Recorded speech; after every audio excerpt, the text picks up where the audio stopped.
नमस्कार, आप देख रहे हैं बीसीसी न्यूज। मैं हूं रमा धीमान। आइए बुलेटिन की शुरुआत करें, लेकिन उससे पहले हेडलाइंस।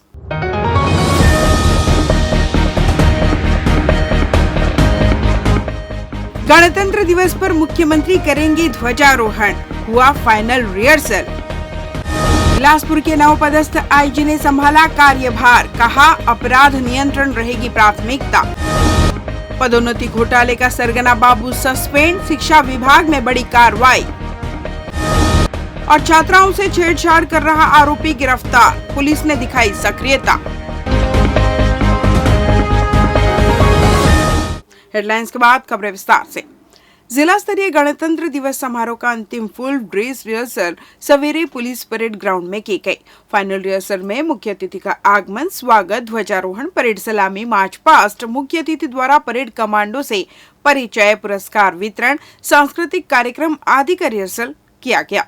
मुख्यमंत्री विष्णुदेव साय जिला मुख्यालय के पुलिस परेड ग्राउंड में आयोजित मुख्य समारोह में ध्वजारोहण करेंगे। आईजी रामगोपाल गर्ग भी मौजूद थे। इस दौरान कलेक्टर संजय अग्रवाल एवं वरिष्ठ पुलिस अधीक्षक रजनीश सिंह ने अंतिम रिहर्सल का अवलोकन कर व्यवस्थाओं का जायजा लिया। कलेक्टर ने कार्यक्रम की तैयारी के संबंध में अधिकारियों को आवश्यक निर्देश दिए। स्कूली बच्चों ने इस अवसर पर देशभक्तिपूर्ण सांस्कृतिक कार्यक्रम की प्रस्तुतियां दी। आकर्षक मार्च पास्ट किया गया। 13 टुकड़ियों ने शानदार मार्च पास्ट कर अनुशासन का परिचय दिया। समारोह में छत्तीसगढ़ के विकास की झलक दिखाती विभागीय झांकी भी लोगों को देखने को मिलेगी। बेहतर कार्य करने वाले अधिकारी कर्मचारियों को सम्मानित किया जाएगा। मुख्य समारोह का संचालन हमेशा की तरह व्याख्याता द्वय सौरभ सक्सेना और मुकुल शर्मा करेंगे। अंतिम रिहर्सल को देखने बड़ी संख्या में शहर के नागरिक, छात्र छात्राएं, अधिकारी कर्मचारी उपस्थित रहे। इस अवसर पर जिलाधिकारी, मुख्य कार्यपालन अधिकारी संदीप अग्रवाल सहित विभिन्न विभागों के जिला स्तरीय अधिकारी व पुलिस विभाग के अधिकारी कर्मचारी मौजूद रहे। छत्तीसगढ़ की राजधानी रायपुर स्थित खरोरा नगर पंचायत का बस स्टैंड बदहाल है, जहां यात्रियों के लिए न तो पीने की पानी की व्यवस्था है और न ही बैठने के लिए कोई सुविधा। कोर्ट कमिश्नर की इस रिपोर्ट पर चीफ जस्टिस रमेश सिन्हा और जस्टिस रविंद्र अग्रवाल की डिवीजन बेंच ने कड़ी नाराजगी जताई। डिवीजन बेंच ने कहा कि बस स्टैंड जैसे सार्वजनिक स्थल पर सुविधाएं उपलब्ध कराना नगरीय निकाय प्रशासन की जिम्मेदारी है। कोर्ट ने इस मामले में नगर पंचायत खरोरा के मुख्य नगर पालिका अधिकारी को शपथ पत्र के साथ जवाब पेश करने कहा। दरअसल हाईकोर्ट ने बस स्टैंड की बदहाली पर मीडिया रिपोर्ट्स को स्वतः संज्ञान में लेते हुए जनहित याचिका के रूप में सुनवाई शुरू की। पूर्व में हाईकोर्ट ने सुनवाई के दौरान नगर पंचायत के सीएमओ को शपथ पत्र के साथ जवाब प्रस्तुत करने कहा था। वहीं एडवोकेट प्रलभ शर्मा को कोर्ट कमिश्नर नियुक्त कर रिपोर्ट प्रस्तुत करने कहा था। दुर्ग रेंज में पदस्थ रहे वरिष्ठ आईपीएस अधिकारी रामगोपाल को बिलासपुर रेंज का नया पुलिस महानिरीक्षक नियुक्त किया गया है। रामगोपाल प्रदेश के अलग अलग जिलों में अपनी सेवा दे चुके हैं, जिन्होंने शुक्रवार को विधिवत रूप से बिलासपुर रेंज के आईजी के रूप में पदभार ग्रहण कर लिया। पदभार संभालने के बाद आईजी रामगोपाल ने मीडिया से चर्चा करते हुए अपनी प्राथमिकताओं को स्पष्ट किया। आईजी रामगोपाल ने कहा कि दुर्ग जिले की तरह बिलासपुर संभाग में भी अपराध पर प्रभावी नियंत्रण के लिए पुलिस आधुनिक तकनीक का सहारा लेगी। इसके तहत नई तकनीक, डिजिटल टूल्स और एप्स का अधिकतम उपयोग किया जाएगा, ताकि अपराधों की रोकथाम के साथ साथ त्वरित कार्रवाई सुनिश्चित की जा सके। पदभार ग्रहण करने के बाद आईजी रामगोपाल ने संभाग के सभी जिलों के पुलिस अधीक्षकों से चर्चा कर अलग अलग जिलों में होने वाले गंभीर अपराधों की समीक्षा की, जिसमें लंबित मामले, संवेदनशील क्षेत्रों पर भी चर्चा की गई। मीडिया से बातचीत के दौरान अपराध पर नियंत्रण केवल पुलिस के प्रयासों से संभव नहीं है, कहा। इसमें मीडिया की भूमिका अहम है। सही और जिम्मेदार रिपोर्टिंग से आम जनता को जागरूक किया जा सकता है, जिससे अपराध रोकने में मदद मिलती है। उन्होंने भरोसा दिलाया कि पुलिस जन संवाद, तकनीकी सशक्तिकरण और बेहतर मॉनिटरिंग के जरिए बिलासपुर रेंज को अपराध मुक्त और सुरक्षित बनाने की दिशा में ठोस कदम उठाएगी।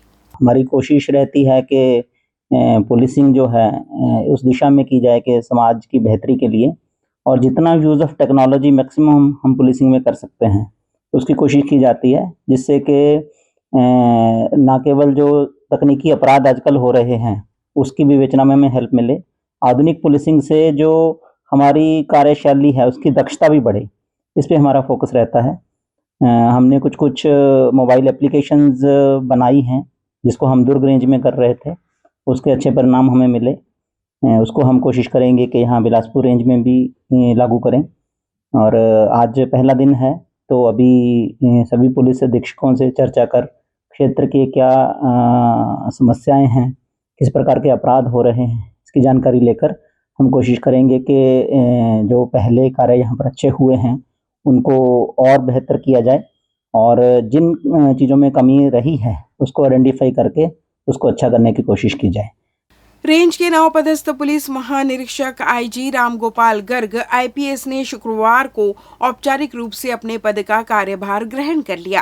कार्यभार संभालने के बाद उन्होंने रेंज कार्यालय में विभागीय अधिकारियों से मुलाकात की और कानून व्यवस्था से जुड़े विभिन्न विषयों पर संक्षिप्त चर्चा की। कार्यभार ग्रहण करने के उपरांत देर शाम आईजी गर्ग रतनपुर स्थित मां महामाया मंदिर पहुंचे, जहां उन्होंने विधिवत पूजा अर्चना कर मां महामाया का आशीर्वाद प्राप्त किया। इस अवसर पर मंदिर प्रबंधन समिति द्वारा उनका स्वागत किया गया तथा उन्हें मंदिर परिसर का भ्रमण भी कराया गया। आईजी गर्ग ने दर्शन उपरांत क्षेत्र में शांति, सुरक्षा और जनसेवा के संकल्प की बातें कही। गौरतलब है कि छत्तीसगढ़ राज्य स्तर पर हाल ही में आईपीएस अधिकारियों के तबादले किए गए हैं, जिसमें बिलासपुर रेंज के पुलिस महानिरीक्षक पद की जिम्मेदारी आईपीएस रामगोपाल गर्ग को सौंपी गई है। उन्होंने 23 जनवरी 2026 को आधिकारिक रूप से पुलिस महानिरीक्षक बिलासपुर रेंज के पद पर कार्यभार ग्रहण किया। आईजी रामगोपाल गर्ग वर्ष 2007 बैच के आईपीएस अधिकारी हैं। इससे पूर्व वे रायगढ़, राजनांदगांव, सरगुजा और दुर्ग जिलों सहित विभिन्न रेंज मुख्यालयों में पुलिस अधीक्षक, उप पुलिस महानिरीक्षक एवं पुलिस महानिरीक्षक के पद पर अपनी सेवाएं दे चुके हैं। कार्यभार ग्रहण करने के दौरान वरिष्ठ पुलिस अधीक्षक बिलासपुर रजनीश सिंह आईपीएस ने पुष्पगुच्छ भेंट कर उनका स्वागत किया। साथ ही जिले के सभी राजपत्रित अधिकारियों ने भी उनसे सौजन्य भेंट कर शुभकामनाएं दी। लेते हैं छोटा सा ब्रेक। पिछले 17 वर्षों से रियल एस्टेट के क्षेत्र में दे रहे हैं अपनी सेवाएं और लगातार शहर की जनता को एक नई लिविंग लाइफस्टाइल। अपने कार्यों एवं सेवाओं के माध्यम से लाखों लोगों की उम्मीदों को दिया है आकार। इसलिए जिले में ही नहीं, पूरे प्रदेश में इनकी पहचान है बरकरार। आपके सपनों के घर को हकीकत में बदल कर है दिखाना, इसलिए आपके लिए लेकर आए हैं भाटी आशिया।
ब्रेक के बाद आपका स्वागत है। बढ़ते हैं अगली खबर की ओर।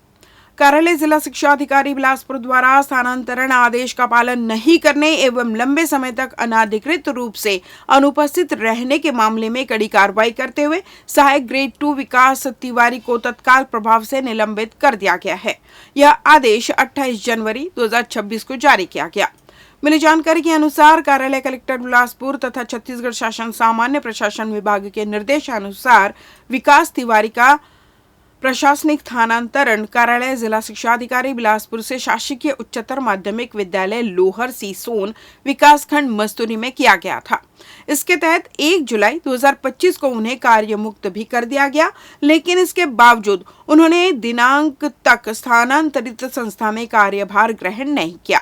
मामले में वरिष्ठ सचिवों की समिति के समक्ष विकास तिवारी द्वारा स्थानांतरण निरस्त करने हेतु अभ्यावेदन प्रस्तुत किया गया था। समिति ने उच्च न्यायालय के आदेश दिनांक 21 जुलाई 2025 के परिपालन में प्रकरण का परीक्षण कर यह पाया कि स्थानांतरण नीति वर्ष 2025 का कोई उल्लंघन नहीं हुआ है, अतः समिति ने अभ्यावेदन को अमान्य करने की अनुशंसा की। इसके बावजूद संबंधित कर्मचारी द्वारा आदेशों की अवहेलना करते हुए कार्यभार ग्रहण न करना एवं लंबे समय से बिना सूचना के अनुपस्थित रहना छत्तीसगढ़ सिविल सेवा आचरण नियमों के विपरीत गंभीर कदाचार माना गया है। साथ ही सामान्य प्रशासन विभाग द्वारा जारी निर्देशों के अनुसार अनाधिकृत अनुपस्थिति पर प्रभावी कार्रवाई का प्रावधान है। इन तथ्यों के आधार पर छत्तीसगढ़ सिविल सेवा वर्गीकरण नियंत्रण तथा अपील नियम 1966 के तहत विकास तिवारी को निलंबित किया गया। निलंबन अवधि में उनका मुख्यालय विकासखंड शिक्षा अधिकारी मस्तूरी कार्यालय नियत किया गया है तथा उन्हें नियमानुसार जीवन निर्वाह भत्ते की पात्रता होगी। प्रदेश में बेटियों की मुस्कान के साथ तेजी से आगे बढ़ रहा है। जन्म के समय लिंगानुपात SRB sex ratio at birth के मामले में 974 प्रति 1000 पुरुष के प्रभावशाली आंकड़े के साथ प्रदेश देश भर में अव्वल है। राष्ट्रीय औसत 929 से कहीं आगे यह उपलब्धि बताती है कि राज्य में अब बेटी का जन्म बोझ नहीं बल्कि उत्सव माना जाने लगा है। जहां कभी समाज में बेटे बेटी के बीच फर्क साफ दिखाई देता था, वहीं आज प्रदेश बेटियों की मुस्कान में देश भर में अव्वल है। गर्भाधान पूर्व प्रसव पूर्व निदान तकनीकी PCPNDT अधिनियम के सख्त क्रियान्वयन ने कन्या भ्रूण हत्या पर प्रभावी रोक लगाई है। स्वास्थ्य विभाग की ओर से अल्ट्रासाउंड केंद्रों की नियमित जांच, पंजीयन, निगरानी से कानून केवल कागजों तक सीमित नहीं रहा बल्कि जमीन पर असर दिखा रहा है। बिलासपुर पुलिस ने स्मार्ट पुलिसिंग की दिशा में बड़ा कदम उठाया है। पारंपरिक बीट पुलिसिंग को डिजिटल ताकत देने के लिए एंड्रॉइड बेस्ड नया ऐप लॉन्च किया गया है, जिससे जवाबदेही बढ़ेगी और शहर में सुरक्षा और मजबूत होगी। डिजिटल युग में अपराध के बदलते तरीकों को देखते हुए बिलासपुर पुलिस ने बीट सिस्टम को टेक्नोलॉजी से जोड़ दिया है। इस एंड्रॉइड ऐप में कांस्टेबल से लेकर थाना प्रभारी तक रजिस्टर्ड रहेंगे, जबकि वरिष्ठ अधिकारी इसकी मॉनिटरिंग करेंगे। सेंसिटिव इलाकों में नियमित पेट्रोलिंग, कोड आधारित यूनिक ID, फोटो और जियो टैगिंग के साथ निगरानी की जाएगी। CSP गगन कुमार ने बताया कि डिजिटल ऐप से बीट पुलिसिंग फिर मजबूत होगी। लापरवाही पर सिस्टम खुद अलर्ट देगा। पायलट प्रोजेक्ट के तौर पर शुरू हुई यह पहल जल्द पूरे जिले में लागू होगी। मिशन सिक्योर सिटी के तहत यह डिजिटल बीट पुलिसिंग शहर को और सुरक्षित बनाने की दिशा में अहम कदम है। तो हम जानते हैं कि जो जेल से छूट के आते हैं अपराध करने की टेंडेंसी उनमें बढ़ जाती है या बढ़ती है, तो उनको भी उनके ऊपर भी सर्वेलेंस करने के लिए मैं यहीं से ऐप में फीड कर दूंगा कि ये फलना आदमी जो जेल से छूटा है इसकी चेकिंग हो साप्ताहिक या फिर 2 दिन में, 3 दिन में, 4 दिन में, तो फिर थाने वाले उसकी चेकिंग करेंगे और लगातार इससे मॉनिटरिंग कर सकेंगे। जहाँ चेकिंग नहीं होगा उसके हिसाब से फिर अपन लोग पनिशमेंट वगैरह और कर सकते हैं उसको। तो बेसिकली सेंट्रलाइज्ड मॉनिटरिंग सिस्टम है डिजिटल, और सिंस हमारे सारे कांस्टेबल, सारे अधिकारियों के पास मोबाइल हैं और वो लोग भी टेक सेवी है और उनको भी व्हाट्सएप चलाना, और जितना आसान व्हाट्सएप चलाना है उतना आसान ये ऐप चलाना है। तो डिजिटल पुलिसिंग की और एक छोटा सा हम लोगों ने कदम लिया है और ये एक पायलट प्रोजेक्ट के तौर पे हम लोग ये CSP डिवीज़न में इसको लागू कर रहे हैं और सिस्टम जो है काफ़ी अच्छा काम कर रहा है और भी इम्प्रोवाइजेशन की इसमें ज़रूरत पड़ेगी तो हम लोग उस पर करेंगे। सिविल लाइन थाना क्षेत्र में छेड़छाड़ का मामला सामने आया है, जिसमें बताया जा रहा है बिलासा कॉलेज के पास नशे में धुत एक युवक छात्राओं से बदसलूकी और छेड़छाड़ की कोशिश कर रहा था। इसी दौरान सिविल लाइन थाना के आरक्षक वहां से गुजर रहे थे, जिन्होंने तत्परता दिखाते हुए मौके पर ही आरोपी को पकड़ लिया। आरक्षकों की त्वरित कार्रवाई से छात्राएं सुरक्षित अपने घर जा सकी। बाद में छात्राओं ने थाने पहुंचकर आरोपी के खिलाफ शिकायत दर्ज कराई। इस मामले में civil line TI Summat Ram Sahu ने जानकारी देते हुए बताया कि आरोपी युवक मानसिक रोगी है, जिसके खिलाफ शिकायत मिलने के बाद प्रतिबंधात्मक कार्रवाई की गई। बता दें, सिविल लाइन थाने के पास में ही स्कूल और कॉलेज है, जहां सैकड़ों स्कूली बच्चे और छात्राएं पढ़ने जाते हैं, पर छात्राओं से सरेराह इस तरह की वारदात से यहां डर का माहौल पैदा हो रहा है, जिसे देखते हुए सिविल लाइन पुलिस की जिम्मेदारी और भी बढ़ जाती है, जिससे बच्चों की सुरक्षा बरकरार रहे। एक युवक है जो बिलासा गर्ल्स कॉलेज के पास में विवाद कर रहा है कि इस सूचना पर पेट्रोलिंग गई थी। पेट्रोलिंग उसको पकड़ कर लाई थी, जिसे पूछताछ किया। उसका दिमागी स्थिति कमज़ोर प्रतीत हो रहा था, फिर भी उसे प्रतिबंधक कार्रवाई की गई है। इस बुलेटिन में बस इतना ही। अगले बुलेटिन में आप सबकी फिर मुलाकात, तब तक मुझे दीजिए विदा। नमस्कार।